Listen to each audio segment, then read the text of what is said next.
Human metapneumo virus হিসেবে চিহ্নিত একটি ভাইরাস চীন, মালয়েশিয়া, ভারতের বিভিন্ন অঞ্চল জুড়ে ছড়িয়ে পড়েছে বলে খবর পাওয়া গেছে। চীনের প্রতিবেশী কয়েকটি দেশেও ভাইরাসটি শনাক্ত হয়েছে বলে জানা যায়। সংক্রমণ ও উপসর্গের দিক থেকে কোভিড-19 বা করোনা ভাইরাসের সঙ্গে মিল থাকায় HMVP ও করোনার মতো ছড়িয়ে পড়তে পারে বলে আশঙ্কা অনেকের। ভারতের বেঙ্গালুরুর পর কলকাতায়ও HMVP সংক্রমণের খবর পাওয়া গেছে। এ নিয়ে দেশটিতে HMVP আক্রান্তের সংখ্যা 7 জনে দাঁড়িয়েছে বলে দাবি করেছে দেশটির সংবাদ মাধ্যম।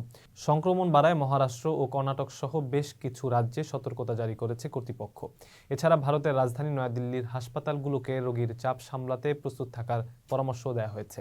স্বাস্থ্য বিশেষজ্ঞরা বলছেন, বয়স্ক ও শিশুরা এই ভাইরাসের সংক্রমণে মারাত্মক ঝুঁকিতে রয়েছেন। 2020 সালের করোনা মহামারীর পর HMVP নতুন সংকট তৈরি করতে পারে। ভাইরাসটির সংক্রমণ ঠান্ডা, জ্বর, কাশি এবং শ্বাসকষ্টের মতো উপসর্গ সৃষ্টি করে, যা গুরুতর অবস্থায় নিউমোনিয়া পর্যন্ত গড়াতে পারে। স্বাস্থ্য বিশেষজ্ঞদের মতে, সঠিক পদক্ষেপ না নিলে শীতকালীন এই সময়ে ভাইরাসটি আরও সক্রিয় হয়ে ওঠে এবং দ্রুত ছড়িয়ে পড়তে পারে। কারো কাছে স্বপ্ন পূরণ, কারো আনন্দের উপলক্ষ, আবার কারো জীবন পাল্টে দেওয়ার মুহূর্ত, কখনো জীবন বাঁচাতে সর্বোচ্চ গতিতে উড়ে চলা, কারো আবেগের শেষ মুহূর্ত, আপনজনের শেষ বিদায়ে শামিল হওয়া।